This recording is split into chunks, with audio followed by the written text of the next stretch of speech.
how to live, a life in the world or a life in the head, to be seen and recognized outside or to hide and think inside, actor or hermit, which is it?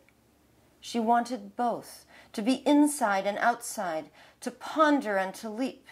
She was painfully shy, and she suffered from melancholia, a drag on her gait. She bragged. She adored her husband. A few sages called her a genius. I am a riot, an opera, a menace.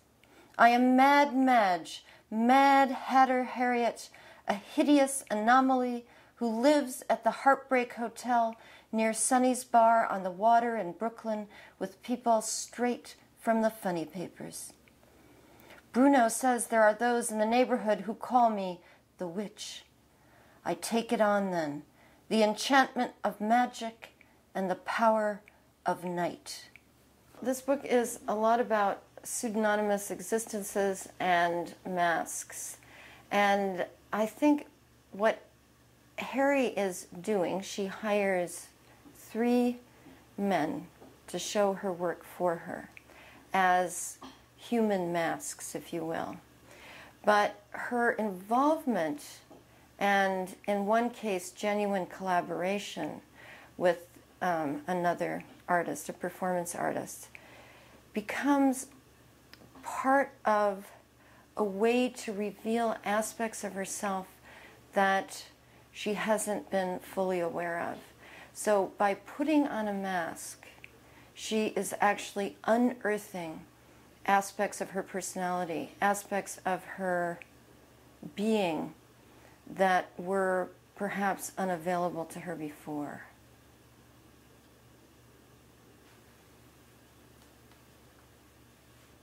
I think that one of the qualities that Harry has that makes her such a difficult outside personage in the art world is her passion, her fury, and her desperate need to make art that means something. And the art world in general is, of course, about money. And it has a very cynical gloss. You know, money and fashion in some way. So it's not strange that this woman, who in some way feels like a monster, she feels so pushed out of that world. And I think what I love about Harry is her sincerity, her earnestness, her need to make work that isn't cold or cynical. She's a very large person. She's even larger than I am, and much bigger boned, and she has wild, unruly hair. So I knew I started from that. She's very strong, very physically strong. And she's also bitter. The story of the book turns on Harriet's bitterness about not having been recognized as an artist.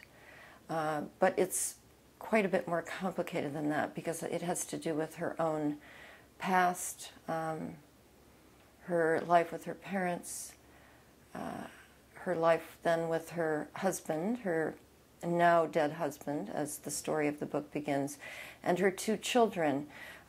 So it's both a personal story and a fairy tale about women in the art world. I think there's one moment in the book, I think it's Maisie, the daughter, Harriet's daughter, who's talking, and she quotes a science fiction writer who wrote under the name James Tiptree, but James Tiptree was actually a woman, and Tiptree said at one point, this is after she had revealed herself, you could say that my life has been ambisexual.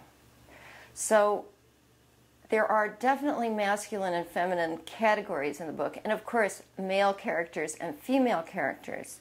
But I think Harriet is interested in messing up the characters and the categories. In other words, Harriet's story is also ambisexual, if you will. It's not that she's a heterosexual woman and she has 2 children, but nevertheless, her explorations of her own masculinity, I think, are part of the book.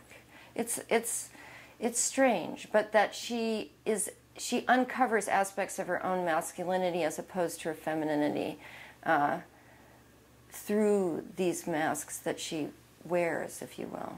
They're real men, but she wears them for these exhibitions. Well, the art world serves in the book, I think, as a way to explore the nature of perception.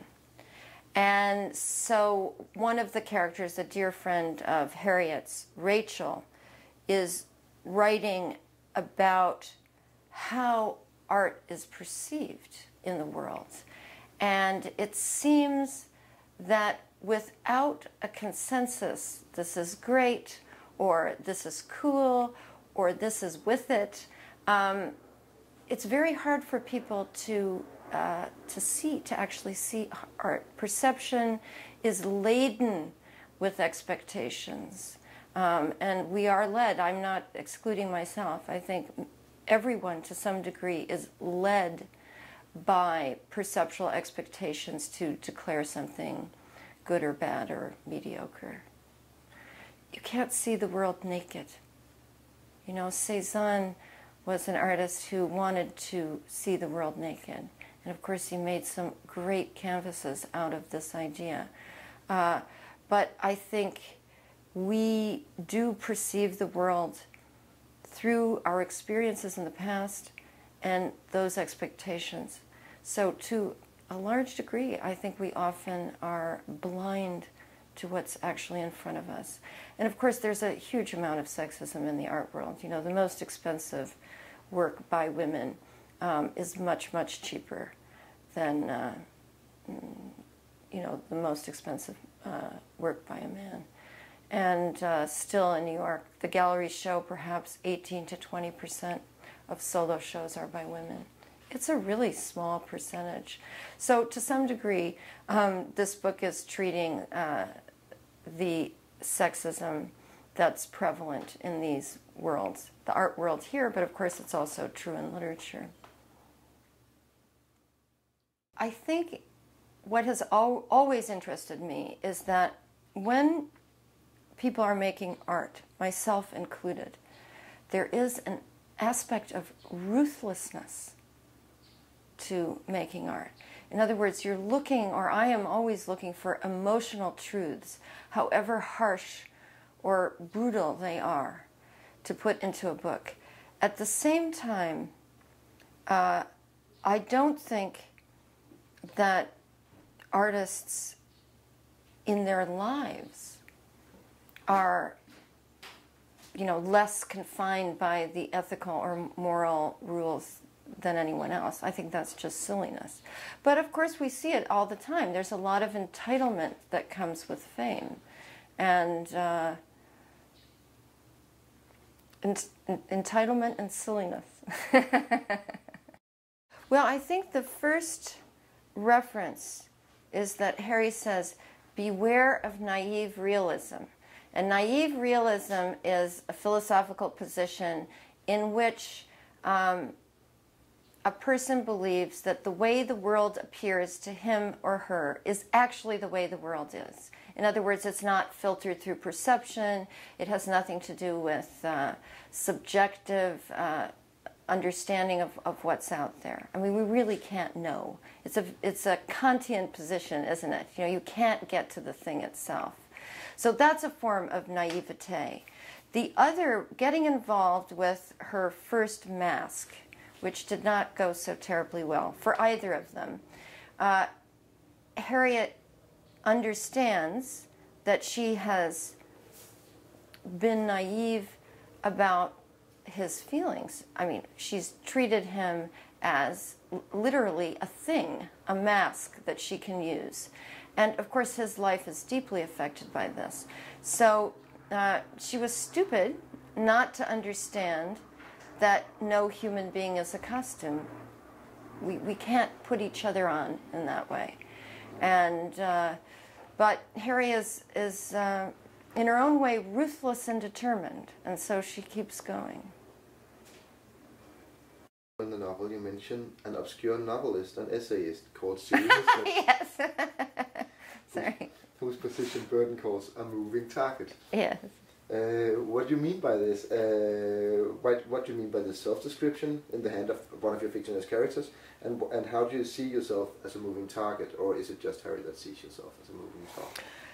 No, I had some fun there. The novel is introduced by a Professor Hess. We actually never find out during the course of the book whether this is a man or a woman, and I can tell you I don't know. It's either one.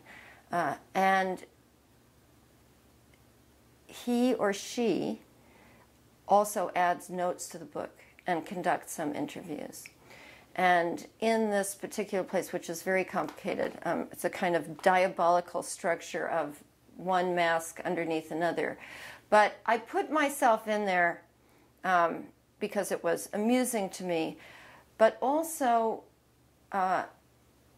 because the idea of a moving target is interesting, and I think of this book itself, The Blazing World, as a kind of moving target.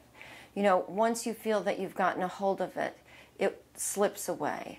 And this is actually the professor's position. He says, or she says, very early on, I felt that Harriet Burden was laughing over my shoulder while I was working. So there's something slippery about the book, and of course this book is a book that I wrote. So it has a double meaning. And the book that Hess is referring to is The Blindfold, my first novel. That fits into the timing of the book. And that first book is indeed it's a book about ambiguity and the unheimlich, or the uncanny. So I thought it fit. My fascination with Kierkegaard simply never goes away. And in this book there are a number of references to Kierkegaard and to his pseudonymous writing, which again has fascinated me for many, many years. I am certainly not in complete understanding of what Kierkegaard is doing. Speaking of moving targets, Kierkegaard's pseudonymous writings, maybe in particular, are moving targets. But I was interested in this book in exploring the possibilities of irony that arrive when you put on a mask. You know, because you're already, irony is by its essence double. And a mask and masking is also double. There are two, it's a doubled self. There's someone underneath there, and then there's another person on top. And they are not necessarily separate, and one is not necessarily the covering for the other. One of the characters in the books, who's a performance artist, Finney, says that he has often felt that he was more himself on stage, you know, in these characters. So, so Kierkegaard, too, Harry is hoping for a multiplicity of herself, the way we find it in Kierkegaard. And even though he doesn't admit it, and he denies, Kierkegaard denied that he had anything to do with the pseudonyms, and nothing they had written had anything to do with him. It's a wonderful denial. And I understand what he means. In other words, these texts were part of the outpouring, or uttømmelse. And Harry, I think of Harry very much as a Kierkegaardian figure, with similar urges and similar passions. So definitely. And Karen Blixen's masks also have always fascinated me. And you know, to tell the truth, writing this novel was partly out of a certain frustration that I've had about publishing under my own name.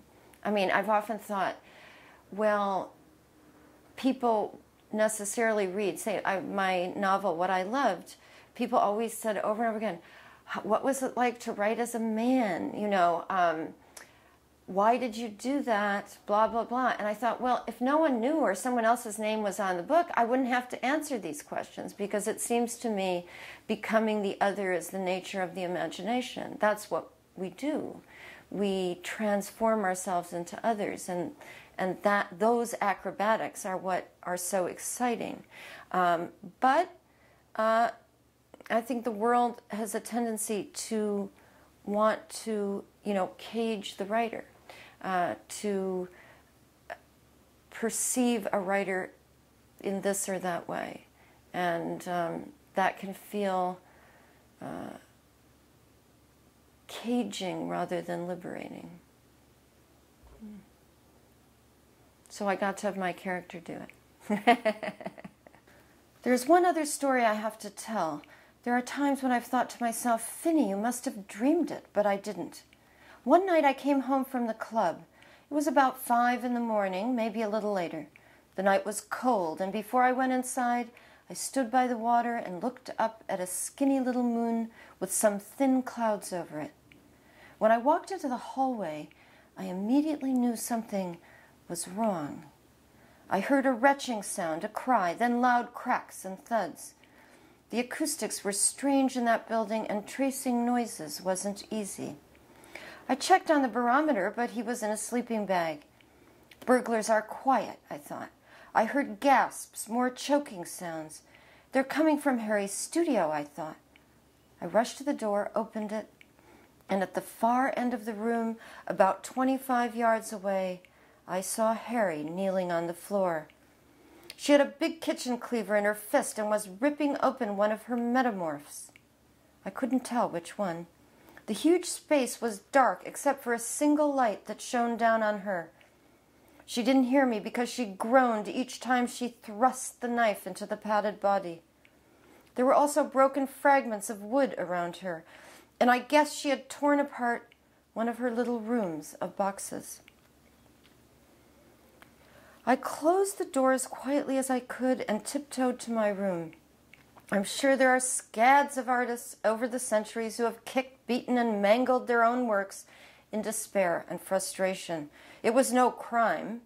Looking at her through the door frightened me, though. I told myself I was a queasy, oh so sensitive Finny. The figure wasn't a person. It was no more than a stuffed doll. It felt no pain. That was all true. The police were not going to come around and make an arrest for metamorph murder. Later, I realized that despite all that, what scared me had been real. Harry's rage had been real.